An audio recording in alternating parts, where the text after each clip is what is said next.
Hey, your phone ringing. What's up? It's a culture detective here investigating your favorite animes. And today it is the last Sunday where I get to take a rest because tomorrow my school will begin.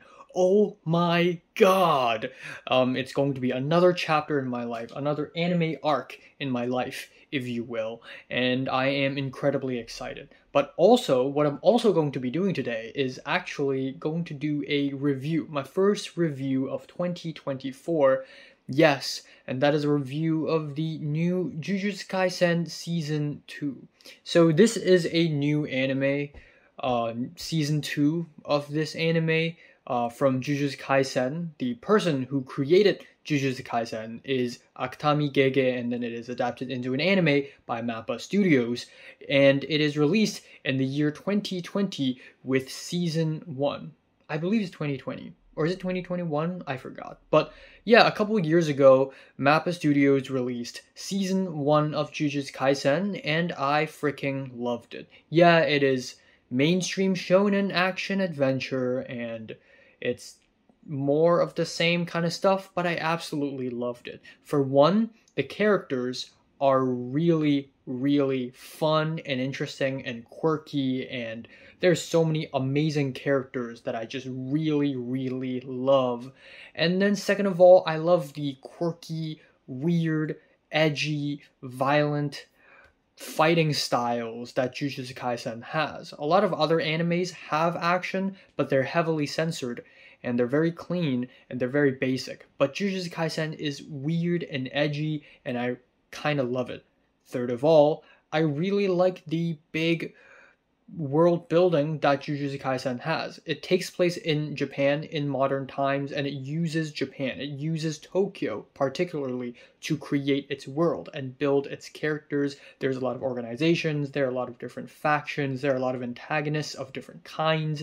So Jujutsu Kaisen is honestly a really, really fun action shonen series, and as a comedy it works really well because it's hilarious. The jokes in Jujutsu Kaisen works really, really well, and I find myself giggling and laughing a lot in Season 1.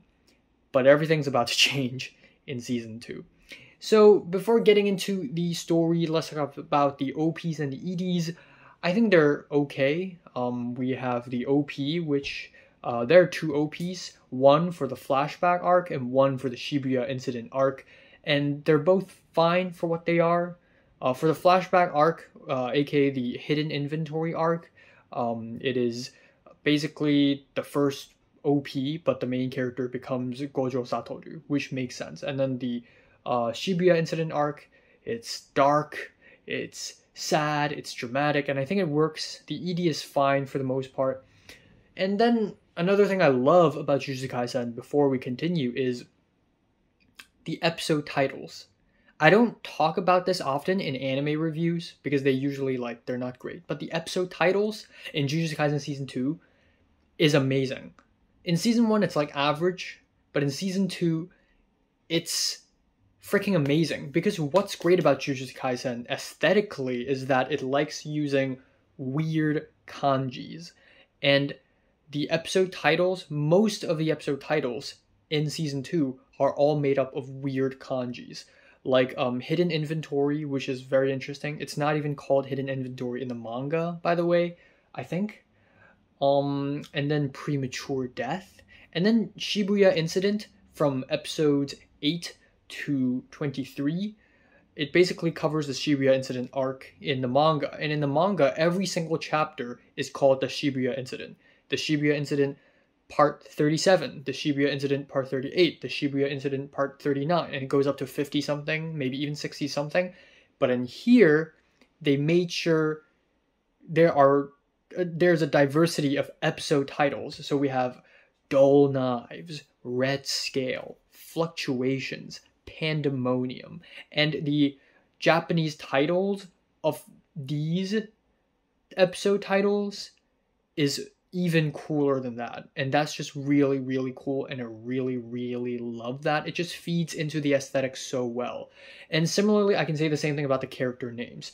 If you hadn't noticed, if you are not a Japanese person, or if you don't know how to read Chinese or Japanese, you probably won't get this, but the names of the characters in Jujutsu Kaisen are really quirky. Like Gojo Satoru. Satoru is a pretty normal name until you find out how his name is written in kanji, because these kanji characters are like, nobody uses them for names. The name Nanami, Nana means 7, Mi means 3. So Nanami literally means 7-3. And Kugisaki Nobara, Kugi in Kugisaki means nails, like iron nails. Thus, her ability is iron nails. It's kind of silly, but it just works so well. Even names like Itadori Yuji and Geto Suguru has kanji characters in those names that nobody really uses anymore, and there's just this really quirky and weird and left field quality about these character names that I just really, really love. But enough gushing about character names. Let's talk about the Hidden Inventory arc. This is a very interesting flashback arc. I really love big TV shows that dedicate multiple episodes on one single flashback. I also like that Gojo doesn't have a super interesting flashback. It's not like he has a very tortured childhood or anything. It's not like that. We see his early days as a Jujutsu sorcerer, and that's it. It's not that complicated. But what I love is how cinematic the first few episodes are. They're really, truly cinematic. It's like in every single scene, the animators and the director find a new, interesting way to show it. A new angle, fisheye lenses, weird camera movements, and it's all animated. And the editing is way sharper. They really upped the editing game. There are a lot of moments throughout season 2 in terms of editing that remind me of Monogatari series because of how jumpy and choppy and all over the place it is. It's almost a little bit experimental at times, which is really cool. But yeah, right off the bat, the flashback arc is already really interesting. We are spared no exposition, and in episode 1, we immediately get the meat of the story. Geto Suguru and Gojo Satoru has to protect a girl from evil organizations. That's the whole flashback, and it's really interesting, it's really fun, and it reveals so much about the lore of Jujutsu Kaisen. Now we jump to present day with the episode Soyu Koto, and it's the only funny episode. Like, it's the only episode in the entire season 2 that feels like comedy slice of life, which is reminiscent of season 1. We have our 3 main characters, Itadori Yuji, Fushiguro Megumi, and Kugisaki Nobara, hanging out in Tokyo, and there's this like weird, oh, there's a girl who has a crush on you, this weird comedy thing. That's not related to anything at all. That's unrelated to the story at all, but that's really nice because it's the only moment in season 2 where we get to breathe, because the rest of season 2 is absolutely insane. So we have Mekamaru versus Mashito, which is the prelude fight. This is before the Shibuya incident, but essentially we have Mekamaru and Mashito. Mashito being the evil guy. He's evil, he's bad, he's crazy, he's a psycho killer. Mekamaru, who is one of the students, they fight. And given that his name is Mekamaru, he's literally in a mecha. Like, this is like this Evangelion style fight. So I'm not that crazy about this fight because he's just in a mecha and there's nothing that interesting about that. What I really like though is that they managed to make this random side character 1,000,000 times more interesting. Mekamaru in season 1, random. I don't even know who he is. Like, when Mekamaru showed up again, I was like, oh yeah, there's like this robot person in season 1. Yeah, right, duh. And then he's so much more fleshed out on this episode, so that's really cool. That's another thing, is Jujutsu Kaisen season 1 is so long ago that when I started watching season 2, I was kind of confused. I remember who is, the main characters, but like everyone else, I kind of forgot. Aside from Zenin Maki, my favorite, by the way. So now we have the Shibuya incident, and oh my freaking god. Oh my god. So the Shibuya incident arc is 16 episodes long. It goes from episode 8 to episode 23, the final episode. And I didn't know this. Before I watched Jujutsu Kaisen Season 2, I didn't know this. But it's one big fight. And this fight lasts 16 episodes long. It's over 5 hours of non-stop violence, non-stop bloodshed. And I say one big fight as in this all happened in one night over the course of like 3 hours in the story. But it's actually multiple fights where multiple characters cross paths and they battle each other. And the new characters show up and they battle each other. There are multiple antagonists, multiple factions. We're all fighting each other. And it's extremely violent, very brutal, very bloody and gory and ridiculous and absurd. And there's barely any dialogue scenes. And even if there are dialogue scenes, they're like transitions to the next fight. So there's literally 16 episodes, fight after fight after fight after fight after fight after fight. Just non-stop fighting. Holy shit. I've never seen a shonen action anime that does that. I know big arcs exist, and I know like there are mangas where the mangaka would dedicate like 30 chapters to just one fight, but Shibuya Incident, 5 hours, over 5 hours of non-stop fighting is just insane. And it basically takes action shonen to a whole new level. Story-wise, it's kind of the same quality as season 1. It's still a great story, but I think just the fights alone, just the ambition of Akutami Gege to dedicate 60-something chapters to one scene is just absolutely insane. And then a thing that I forgot about from season 1 is that none, and I mean 0, of all the antagonists died. They're still there, and they all showed up in this arc all at once. And I forgot about that, because in season 1 I thought there were multiple fights and, But Mashito, Jogo, Hanami, they never died. They still survived, and they all showed up in this arc collectively. And it is destructive, chaotic, insane. It feels more like a massacre than a fight, honestly, because it's so violent. It's so violent. And again, I've seen things that are more violent. I've seen The Boys. That shit is insanely violent. But I haven't seen animes that do this much violence, Even in Attack on Titan, I think they censor a lot of violent moments. In here, they're not censored. Like when a person's arms get chopped off and you see blood spewing out, you actually see the fucking bone and the muscle dangling, like, Jesus Christ. So now let's talk about the fights. The first few fights are okay, but then we have the inversion fight, where Megumi and Yuji fight this guy whose ability is inversion. And I'm not going to spoil any more than that, but this fight is really fun. It feels like it came straight out of JoJo. And then we have Mei Mei. She quickly becomes one of my top 5 favorite characters in Jujutsu Kaisen. Not in order, my top 5 would probably be... Okay, my favorite is Maki. Zenin Maki. That's why I have a figurine of her. Nanami, Mei Mei. I really, really love Todo Aoi. Todo is the brother. He is the brother. And there's Panda.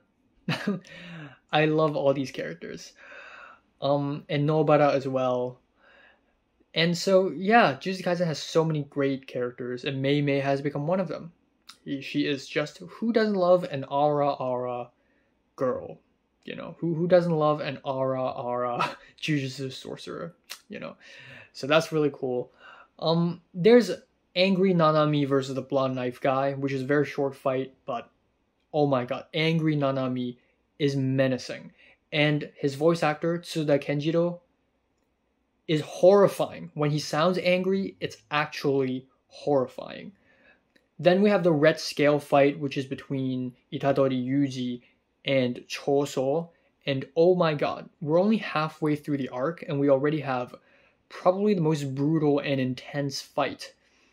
And it's so well animated. There's a moment where Choso has red light behind him, and then Itadori Yuji has blue light behind him, or maybe vice versa.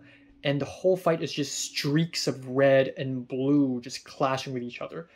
And it is very intense. Like, there are so many moments in the fight where Yuji and Choso trade blow for blow, fist for fist, and it's just non-stop pounding violence, blood bursting, literally blood bursting violence. I mean, Choso's ability is blood concentration, so it's very bloody. The fight also ends in a very weird way, where we have this mounted steady cam that is mounted to Choso, but it's animated. It's not filmed in real life. But we have this moment where he's like going insane. So that's really cool. And there's a moment where Mekamaru was teaching Yuji the abilities of Choso. And when he's teaching him, you can see the graphics show up on the walls in that tunnel. And it's such a Monogatari moment. It's such a Monogatari style aesthetic. I just really love it. Then we have the beach fight, which is also very interesting and very brutal. Just when you think the situation can't get any worse, it gets worse. Characters get eaten alive, their arms get chopped off, they get burnt alive. And immediately after this fight, the anime decides to kill off 2 of my favorite characters. Immediately. Like, back to back. Or, basically back to back. Just boom, they're dead. Holy fuck. Why did you do that? I wasn't that surprised because I'm already kind of spoiled. Fuck Twitter. I'm already kind of spoiled that these 2 characters will already die. But it doesn't stop there. Because one more character dies. And that death, I did not know. I have no idea that that character was going to die. Like, Twitter, I didn't see that. Like, when I see these posts on Twitter about Jujutsu Kaisen, I immediately, like, flagged them and said not interested. Because I don't want Twitter to spoil this for me. So, I didn't know this character was going to die. I had no idea. And I never expected her to die. Or him. Whoever it is. And when that death happened, I couldn't believe it. I'm like, there's no way Akutami Gege would kill off this many characters. But he did. And my heart was racing. Throughout the whole scene, my heart was pounding. Because I really wanted that character to survive.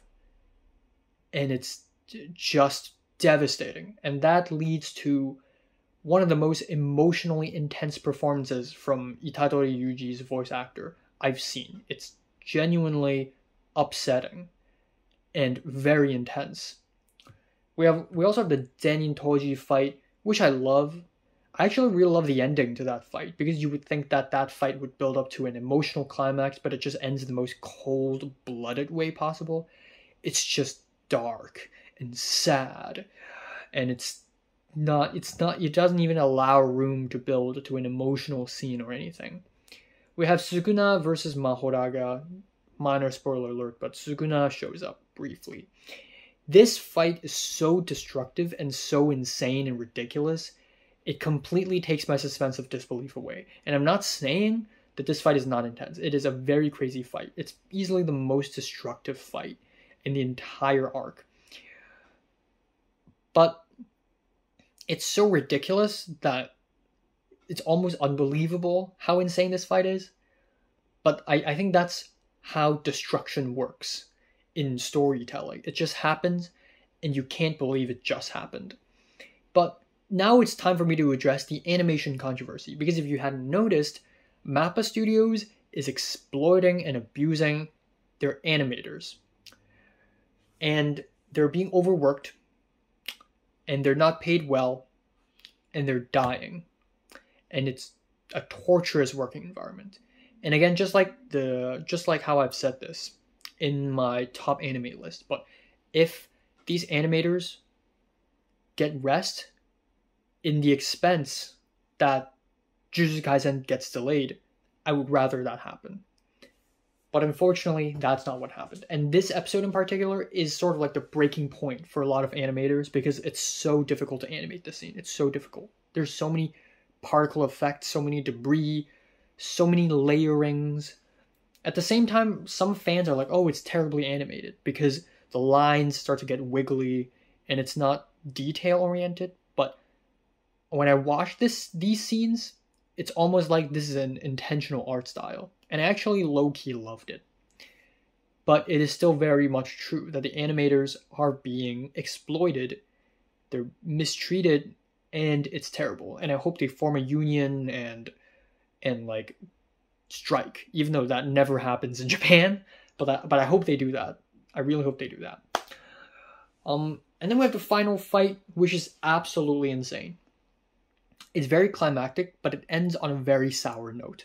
Even at the end of episode 23, the arc isn't over. And part of me wants the arc to end in a happy way, like Demon Slayer style. Part of me really respects that Akutami Gege gives no shit. He's gonna kill off half the characters that you love, and the arc doesn't end, and the villain still gets away at the end. Or like some of the villains. It's sad. And minor spoiler alert, but Yuta, if you've seen Jujutsu Kaisen 0, he enters the story. And I really love that, because Yuta is originally supposed to be the protagonist, but now he enters the story as a totally different character. He looks different. He looks fucked in the head. And he becomes this new antagonist. And it's really refreshing and unpredictable. But yeah, Shibuya arc is insane. The Shibuya incident arc is absolutely insane. The genre completely changes. I was actually expecting more comedy in Jujutsu Kaisen Season 2, just to find out that it does a 180 degree. It's not a comedy anymore. It's an apocalyptic thriller at this point. It's depressing, it's violent as hell, and no one is safe anymore. There's no such thing as plot armor. Plot armor very much exists in Season 1. Like, not a single protagonist died in Season 1. Season 2, that's not true anymore. So, yeah, you know what? This is crazy. This anime is crazy, and I really liked it. I know it's a very mainstream opinion, but I really liked it. So, I'm feeling a light to decent 9 out of 10. So, have you watched Jujutsu Kaisen Season 2? Comments below, let me know. Subscribe if you want more. And thanks for watching.